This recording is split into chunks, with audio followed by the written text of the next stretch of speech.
بسم الله الرحمن الرحيم. الحمد لله رب العالمين والصلاة والسلام على رسول الله صلى الله عليه وسلم. برنوتا القاعدة النورانية درسي سديت فادان نجرة مي ألالو درسي سديت فان مالي الرّا مرستي يوغا جنتاني يوغا لالو ثاني حرفي مدي سديني في akkasuma harfii liinii lamman irraa marsitii jechuudha. Harfii maddii jechuun dubbachiiftuu afaan Arabaa sadeen. Harfiin liinii immoo harfii laafaa ta'ee sanarratti nu marsitii jechuudha. Sanayyi nu dubbatti. Harfiin maddii sadi, harfiin liinii lama jechuudha. Kanaaf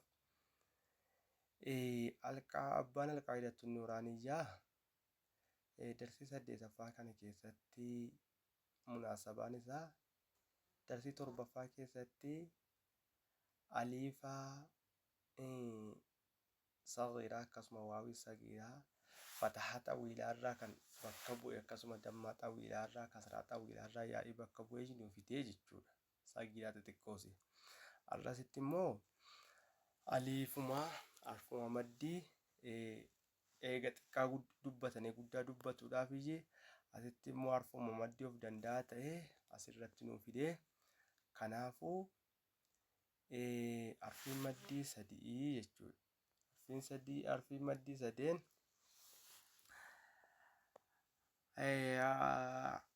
hurufni maddii sadii tokkoffaan al-aliifu saakinatu aliifa sukuunaadha. المفتوح ما قبلها والنفون درسي دام فتحها. الواو لما فان الواو الساكنة واو سكونا المضموم ما قبلها دما كان تيفون درين سيدا. صدفان الياء الساكنة يا السكونة قبل المكسور ما قبلها والنفون درسي دام كسراج ميدرس التولين نال. الدرس الثامن حروف المد واللين. درسين سديتفان بقولنا سديتفان حرفي مدي سديني في حرفي ليني لمانين دبتاجر ولي غلا شاني جتشورا حرفي مدي لا سدي حرفي ليني لما جتشور أيه أما ورقة جماعتي حرفي ليني دبتا جمانتي حرفي مدي دبتا كونوا ستة كم جدا المدي جدا كونوا جماني كوني Urufichi ni banataa fuula gamaatti waa'ee harfallee nu dubbataa asitti waa'ee harfi maddiitii jechuudha.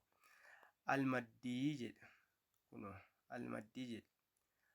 Baa fathaa aliif sukuun baa jedha. Asitti akkam jenne aliifa sukuunaa wanni aliifa sana duraadhaa fathaa kan jenne jechuudha. Kunoo aliifni sukuuna jechuudha. Baan immoo aliifa dura jirti. Baa fathaa aliif sukuun baa waguu jennu baa'in dura katabamte akka silaa ilaalcha keenyaatti asiin dura jedhama. Asiin booda jedhama. Garatti deemaa jiru dura jedhama. Garuu akka afaan Arabaatti immoo isuma dura dubbattetuyyuu dura. Kanaaf baa'iitu dura jedhama akka afaan Arabaatti garri kun dura jedhama garri kun booda jedhama. Dubbitti kamiin dubbataa jirra? Aliifa dura dubbatamaa jira moo baa dura dubbatamaa jira? Isuma dura dubbatameetiyyuu dura jedhama. Kanaaf al-aliifu saakinatu aliifa sukuunaa jedhe. Al-maftuuxu maa qablahaa wanni dura siidhaan immoo fatahaa jedhe. Ayyee baa fatahaadha. Aliifni sukuuna. Baan fatahaa ta'uudhaan walluu gale. Aliifni sukuuna ta'uudhaan al-aliifu saakinaa wal gale jechuudha. Kun baa fathaa aliif sukuun baa silaa harfittiin kun hin jirre baa hin jennu jechuudha. Kanaafiyyi harfii maddii dubbachiisaa jirti jechuudha baa kana. Baa fathaa aliif sukuun baa kun aliifni sukuuna baayin fatahaadha. Baa dammaa waaf sukuun buu kuno baayin dammaadha. Kuno durri waawii baadha jechuudha. Baanas durri gara kana. Garri kunoo boodaa jedhama akka afaan Arabaatti. Isa dura dubbatametu iyyuu dura jedhama. Akkam jenna asitti?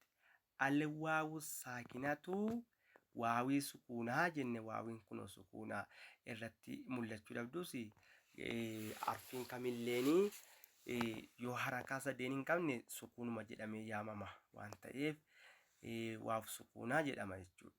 Alwaawu saakinatu waawii saakinaa almadmuumu maa qablahaa, wanni durasii immoo dammaa jedhe kunoo dammaadha jechuudha. Ayyeessa sadaffaa ilaallu. Alyaa'u saakinatu almaqsuuru maa qablahaa jenne, baakasraa yaa sukuun bii jennu, baakasraa yaa sukuun bii jenne. Baa'in kasraadha, dura yaa'ii jirti, yaa'iin sukuuna. Addii keenyaan waan jennee walii galee jechuudha. Alyaa'u saakinatu, yaa'in kunoo sukuuna. Almaqsuuru maa qablahaa, wanni dura siidhaa immoo kasraa jedhe. Kanaaf katabbiin asirratti katabame sadanii fi jarreen kun sadan wal galanii jechuudha. Taa'inis akkasuma misaala akkasiiti. Kunoo saa'inis akkasuma, haa'inis, haa'inis, raa'is, zaa'is, waanis akkasuma jechuudha. Asirratti hubannaan taas akkasumatti irratti qiyaafachuu, irratti fakkeeffachuun ni danda'ama jechuudha. Amma gaa yoonii fi jara kanaa sadeen affaznee sammuutti galfannee arfiin maddii sadeen sun maali? Al-alifu saakinatu al-maftuuhu maa qablahaa, al-waawu saakinatu al-madmuumu maa qablahaa, al-yaa'u saakinatu al-maqsuuru maa qablahaa yoo jennee maddiilee qur'aana keessa dhufu kamillee hin dadhabnu jechuudha. Maaliif? Maddiin kamilleen maddiin 13 14 namni gareen 15 hanga 15 lakka'a. Kitaabni gariin immoo kan hanga 9 akkasii lakkaa'u jira.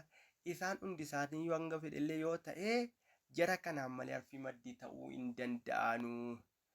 Gaafa jarri kuni sukuuna ta'anii akkasuma sukuuna ta'ee aliifiin sukuuna ta'ee wanni dura isaa fataa ta'e harfii maddii ta'e argama.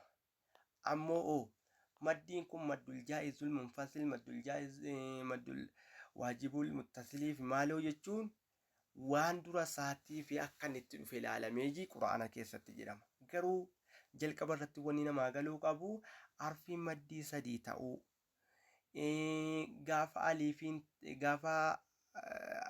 aliifiin ta'e wanni dura isaa fataa ta'uu, waafa waawiin ta'e wanni dura isaa dammaa ta'uu, waafa yaa'iin ta'e wanni dura isaa kasraa ta'uu yoo akeekkatamee achi booda maddiin kun immoo yoo kanatti dhufe kanaa, yoo akkasitti dhufe kanaa, yoo dhaabbiirra dhufe akkas ta'aa, yoo haa'ii damiiraa dura boodaan dhufe akkasii jennee eega jara kana barree jara kana sadan haffaznee isa sanas kan ittiin dhufnu taanaa harfii maddii quraana keessatti misaala isaatii waliin akkasii